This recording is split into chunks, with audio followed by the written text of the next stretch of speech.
विपक्ष को तो जवाब अपने आप मिल गया। कल जो सपा की रैली होने वाली है उसका मुंह तोड़ जवाब आज उन्हें सीधे मिल गया है। उन्हें तो आना ही नहीं चाहिए, उन्हें आना ही नहीं चाहिए इस धरती पर, पश्चिमांचल की धरती पर, या फिर यूँ कहें भारत पर कहीं प्रयास ही नहीं करना चाहिए। क्या करें, हमारे गाजियाबाद में अभी सपा का एक नेता पकड़े जिसके घर 147 सिलेंडर पकड़े गए। जब 147 सिलेंडर विपक्ष के पार्टी के द्वारा अपने घर में दबा के रखे जाएंगे और उन्हीं के द्वारा ये अफवाहें फैलाई जा रही हैं कि सिलेंडर उपलब्ध नहीं है, तो ये सिर्फ विपक्ष की ही बातें हैं, धक्कियानुसी बातें और सिर्फ आडंबर। अभी आपने देखा लोग अफवाह फैला रहे हैं कि यहाँ पे लॉकडाउन लगने वाला है। लॉकडाउन, अरे कहाँ लग रहा है लॉकडाउन? आज लॉकडाउन लगने की बात कही जा रही थी विपक्ष, जिससे कि मोदी जी की सभा में आ ना पाए लोग। ये जो एयरपोर्ट का काम हुआ है इससे क्या कुछ फ़ायदा आम जनता को?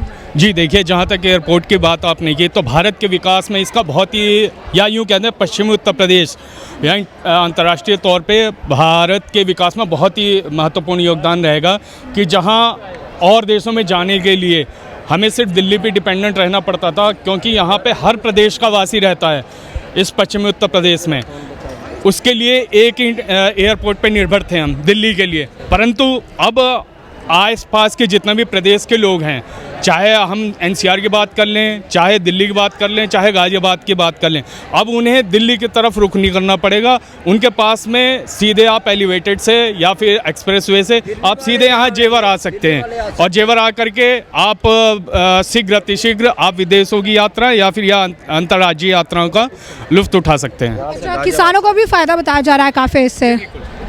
जहाँ तक देखा जाए कि यहाँ की आसपास की जो भूमि थी वो पहले उतना उसका रेट नहीं था, और जहाँ ही सरकार ने जनता को देखते हुए और यहाँ की ज़मीन को देखते हुए जैसे अधिग्रहण किया, तो किसानों को जहाँ पहले किसान को कहा जाता कि वो भूखमरी की ओर या फिर यह देखा जाए पुरानी सरकारें जो थी उसमें आत्महत्या करने की ओर और उनके फसलों को कीमत नहीं मिल पाती थी, लेकिन आज इन सब चीज़ों से हट करके किसान को अच्छी अपने ज़मीन का रेट मिलता है, जिससे वो दूसरी जगह इन्वेस्ट करके और अपने जीवन स्तर को और अपने बच्चों के भविष्य को सुरक्षित कर सकता है। सुदामा जी की नगरी में। अच्छा, 2027 में इलेक्शन होगा, एक तरफ योगी एक तरफ विपक्ष, क्या लगता है कुछ बदलेगा या फिर जैसा चल रहा है? जी मुझे तो ये इसमें कुछ जवाब देने की ज़रूरत नहीं है। आप देखिए सुबेरे 5:30 बजे से लेकर अभी, जब सबको पता है कि कार्यक्रम समाप्ति की ओर है, सभा समाप्त हो गई है, उसके बावजूद भी आप अगर बाहर जाकर देखेंगे तो लोग इस तपती धूप में, और क्या बताऊं कहाँ से लोग, कम से कम मैं बताऊं आपको 8 से 9 हज़ार बसें तो सिर्फ गाजियाबाद से आई हुई हैं, और बाकी जितने आसपास के गांव हैं वहां से लोग चल के आ रहे हैं। तो विपक्ष को तो जवाब अपने आप मिल गया। कल जो सपा की रैली होने वाली है उसका मुंह तोड़ जवाब आज उन्हें सीधे मिल गया है। उन्हें तो आना ही नहीं चाहिए, उन्हें आना ही नहीं चाहिए इस धरती पर, पश्चिमांचल की धरती पर, या फिर यूँ कहें भारत पर कहीं प्रयास ही नहीं करना चाहिए। अच्छा, एलपीजी को लेकर काफ़ी बयानबाजी हुई, ये कहा गया कि एलपीजी नहीं है, सरकार कुछ कर नहीं रही है, जनता परेशान है, क्या बोलूं? मैं आपको सही बताऊं, मेरा फ़ोन स्विच ऑफ हुआ अभी 2 मिनट पहले मेरे घर से। अभी मेरी श्रीमती जी का फ़ोन है, मैंने परसों बुकिंग की थी ऑनलाइन इंडियन ऑयल ऐप से, आज मेरे घर पे सिलेंडर डिलीवर हो चुका है कि मुझे OTP बताइए। मैंने कहा ऐप से ले लो क्योंकि यहाँ पे नेटवर्क की थोड़ा इशू है। तो मैं प्रत्यक्ष प्रमाण हूँ, ये नहीं कि मैं सिर्फ एक पार्टी की वजह से या पार्टी से जुड़ा हुआ हूँ, मैं प्रत्यक्ष प्रमाण हूँ इसका। इवन मेरे ऑफिस में, जैसे मैं MNC में काम करता हूँ, साथ में पार्टी के लिए भी काम करता हूँ, आप यकीन नहीं मानिएगा हर दूसरे तीसरे दिन सिलेंडर की डिलीवरी हो रही है। लेकिन क्या करें, हमारे गाजियाबाद में अभी सपा का एक नेता पकड़े जिसके घर 147 सिलेंडर पकड़े गए। जब 147 सिलेंडर विपक्ष के पार्टी के द्वारा अपने घर में दबा के रखे जाएंगे और उन्हीं के द्वारा ये अफवाहें फैलाई जा रही हैं कि सिलेंडर उपलब्ध नहीं है, तो ये सिर्फ विपक्ष की ही बातें हैं, धक्कियानुसी बातें और सिर्फ आडंबर। अभी आपने देखा लोग अफवाह फैला रहे हैं कि यहाँ पे लॉकडाउन लगने वाला है। लॉकडाउन, अरे कहाँ लग रहा है लॉकडाउन? आज लॉकडाउन लगने की बात कही जा रही थी विपक्ष, जिससे कि मोदी जी की सभा में आ ना पाए लोग, लेकिन हम खड़े हैं, हमें तो कहीं नहीं लॉकडाउन दिख रहा है, और लगेगा तो भी हम उसके समर्थन में हैं। आपका नाम? मेरा अमित शर्मा नाम है और मुझे बहुत अच्छा लगा। मैं नोएडा से आया हूँ। जेवर में गवर्नमेंट में पूरे हुए हैं और जेवर के किसान बहुत खुश हैं, और यहाँ से कनेक्टिंग जो मान लीजिए हम कहीं बाहर से कोई आता है तो जेवर एयरपोर्ट से आप वृंदावन में भी जाएंगे।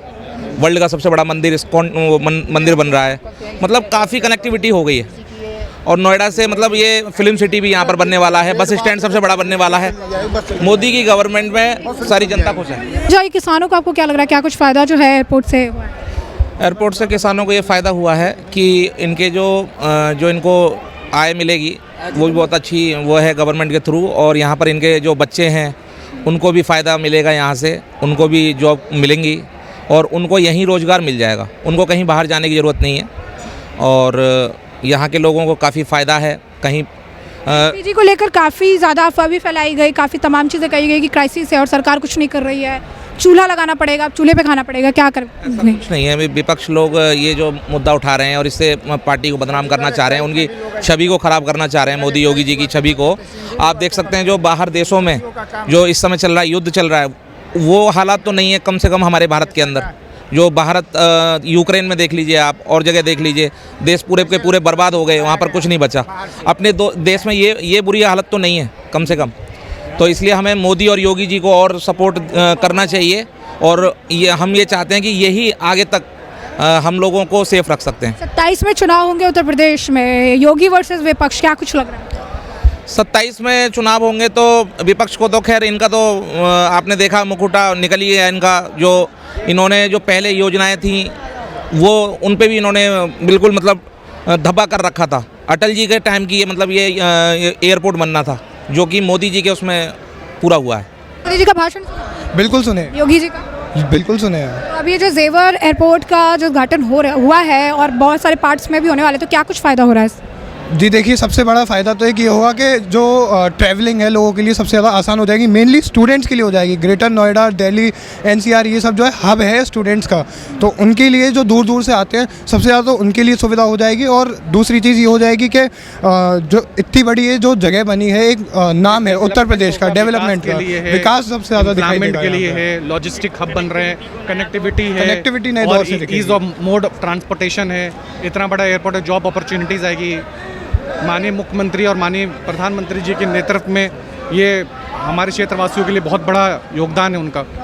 तो अभी युवाओं का काफ़ी जिक्र जो है पीएम मोदी ने अपने भाषण में किया, उन्होंने कहा ज़्यादा युवा दिख रहे हैं यहाँ पर, तो आप भी युवा हैं, तो किस तरीके का डेवलपमेंट योगी और मोदी के राज में आपको दिखा है? हमें देखिए सबसे ज़्यादा जो डेवलपमेंट दिखा है, एक शिक्षा नीति में डेवलपमेंट दिखा है, एक डिसिप्लिन मेंटेन करने की नीति में डेवलपमेंट दिखा है, और एक सबसे मेन चीज़ यूनिटी, के सारे युवाओं में यूनिटी रहे, रोजगार जुट मिलकर काम करें।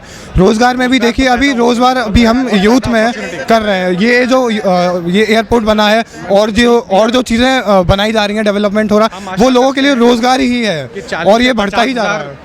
रोज़गार पैदा होंगे जी, डायरेक्ट और इनडायरेक्ट एम्प्लॉयमेंट अपॉर्चुनिटीज़ आने वाली है क्षेत्र में, और बाहर से लोग आकर के यहाँ पर काम करेंगे, और तकरीबन 1 लाख और 2 लाख लोगों को इनडायरेक्ट बेनिफिट होगा।